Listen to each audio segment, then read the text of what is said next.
கலைஞர் நேயர்களே வணக்கம். நான் உங்கள் தடயம் பாபு. நேற்று காலை சவுக்கு சங்கர் கைது செய்யப்பட்ட சம்பவம் தமிழ்நாடு முழுக்க இருக்கிற பலரிடத்திலே ஒரு அதிர்ச்சியை ஏற்படுத்தியிருக்கிறது. தமிழ்நாடு முழுக்க பிரபலமான ஒரு யூடியூபர், பத்திரிகையாளர் சவுக்கு சங்கர் காலையில் வீடு புகுந்து கைது செய்யப்பட்ட சம்பவம் இது ஒரு மிகப்பெரிய ஜனநாயக படுகொலை என்றே நாங்கள் சொல்லுவோம். காரணம், காலை 6:30 மணிக்கு போலீஸ் போயிருக்காங்க. மரியாதைக்குரிய சவுக்கு சங்கர் அவர்கள் கதவை திறந்து சம்மணம் வாங்கிட்டு அல்லது போலீஸ்குள்ளே போயிருந்தாங்கன்னா இந்த மாதிரி விஷயங்கள் காவல்துறை கையில் எடுத்திருக்கக்கூடிய நிலைமை ஏற்பட்டு இருக்காது. இருந்தாலும் கூட அவருடைய வழக்கறிஞர் வர வரைக்கும் காத்திருந்து அவரிடத்திலே பேசி அவரை அழைத்து செல்வதை விட்டு தனக்கு இருக்கிற அதிகாரத்தை பயன்படுத்தி தீயணைப்புத்துறை வாகனத்தை வர வைத்து வீட்டை உடைத்து அவரை கைது செய்திருப்பது, வீட்டில் உள்ள பொருட்களை அலங்கோலப்படுத்தியிருப்பது, பெற்ற தாய் முன் அந்த வீட்டில் நடந்த அந்த நிகழ்ச்சிகள் அவருக்கு எவ்வளவு மன வருத்தத்தை உண்டாக்கி இருக்கும் என்பது காவல்துறைக்கு தெரியாதா? இல்லை சவுக்கு சங்கர் என்ன செவிரேறு குச்சி ஓடி போகிற நபரா? அப்படியெல்லாம் ஒன்றும் இல்லை. ஆகவே சவுக்கு சங்கர் கைது செய்த விதம் என்பது ஏற்றுக்கொள்ள முடியாத ஒன்று. மேலும் அது என்ன சொல்கிறாங்கன்னா, அந்த சினிமா தயாரிப்பாளர்கிட்ட போய் ஆஃபீஸ்க்கு வர வச்சு பணம் கேட்டார். ஏன் சார், யாராச்சும் ஆஃபீஸுக்கு வர வச்சு மிரட்டி பணம் கேட்பாங்களா அப்படின்னு ஃபஸ்ட்டு சொல்கிறாங்க காவல்துறை தரப்பில்.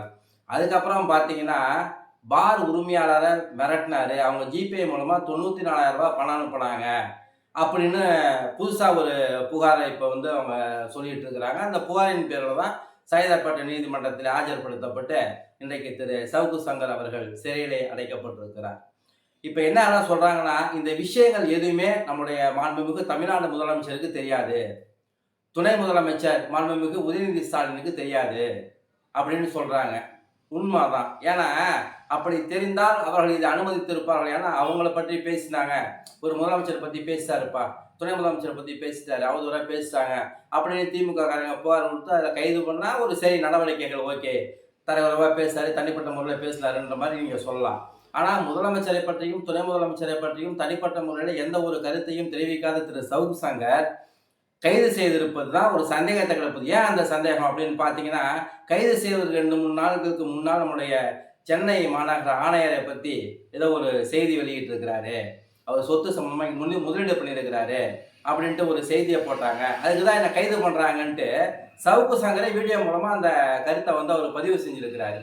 அதுக்கப்புறம் தான் போலீஸ் ஒரு டீம் கிட்டத்தட்ட 50 போலீஸ் அவரை கைது பண்ணி கொண்டு போய் ஹாஸ்பிட்டல் அட்மிட் பண்ணி அப்புறம் ஜெயிலில் இன்னைக்கு போட்டுருக்குறாங்க. அவர் கைது செய்த விதம் பார்த்தீங்கன்னா 2 பத்திரிகையாளர்களுக்கும் தொடர்பு இருக்கு, அவங்க தான் அதிகாரிகிட்ட சொல்லி இதெல்லாம் செஞ்சுருக்கிறாங்க.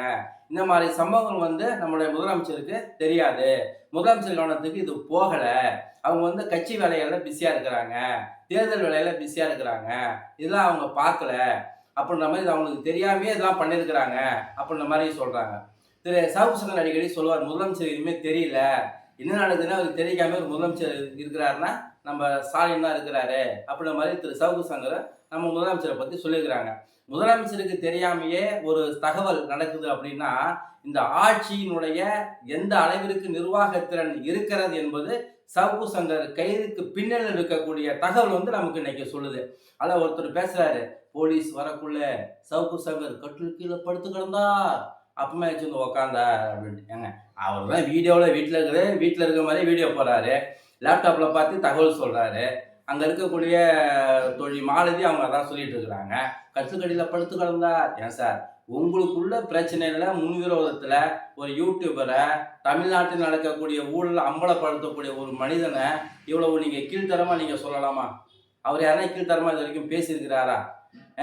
இதெல்லாம் சரியா? பத்திரிகை துறையிலேருந்து நீங்களே இது மாதிரி விமர்சனம் பண்ணுறது சரியா அப்படின்ற மாதிரி சொல்லிட்டு இப்போ அவரை பற்றி ரொம்ப அவதூறாக பேசுகிறாங்க. இப்போ எல்லா வலைதளங்களையும் சமூக வலைதளங்களில் பார்த்தீங்கன்னா அவருக்கு ஆதரவாகவும் பேசுகிறாங்க, எதிராகவும் பேசுகிறாங்க. எதிராக பேசுகிறாங்க என்ன சொல்கிறாங்க, அவர் கைது கண்டிக்கத்தக்கது, அது ஜனநாயக படுகொலை, நம்ம தமிழ்நாட்டினுடைய முதலமைச்சருக்கு இது தெரியாது அப்படின்ற மாதிரி அவங்க சொல்லிட்டு இருக்கிறாங்க.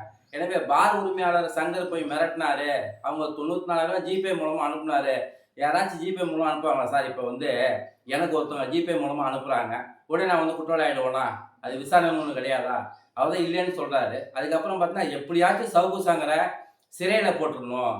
ஏன்னா இதை நம்ம முதலமைச்சர் நினைக்க மாட்டார், துணை முதலமைச்சர் நினைக்க மாட்டார். ஆனால் சில பத்திரிக்கையாளர்கள் தங்களுடைய நமக்கான பேர் வந்து வராமல் போயிடுது, அவர் தான் ஃபேமஸாக பேசுகிறாங்கிறதுக்காக தேர்தலுக்குள்ளே இவரை கைது பண்ணி உள்ளே போட்டுருந்தோம், இவர் மேலே நிறையா வழக்கை போட்டு குண்ட சட்டத்தில் போட்டிருந்தோம், அந்த சவுக்கு மீடியா சேனலை வந்து முடக்கிடணும் அப்படின்னு ஒரு திட்டம் போட்டு ஒரு கும்பல் இன்னைக்கு செஞ்சிட்டு இருக்கிறாங்க. எத்தனை திட்டங்கள் நீங்கள் போட்டாலும், எத்தனை கும்பல்கள் நீங்கள் சேர்ந்து திரு சவுக்கு சங்கரை சிறையில் போட்டு அடைச்சாலும் கூட நீதிமன்றம்னு ஒன்று இருக்குது, உயர் நீதிமன்றம்னு ஒன்று இருக்குது, உச்ச நீதிமன்றம்னு ஒன்று இருக்குது. அந்த நீதிமன்றத்தின் மூலமாக தான் குற்றவாளி இல்லை, நான் நிரபராதி என்று சொல்லி திரு சவுக்கு சங்கர் அவர்கள் கண்டிப்பாக விடுதலையாகி வெளியே வருவார். அவர் வர வேண்டும். காவல்துறைக்கு வெளியே வந்த பிறகு அவர் முழுமையான ஒத்துழைப்பையும் வழங்க வேண்டும் என்று கேட்டுக்கொள்கிறோம். நன்றி, வணக்கம்.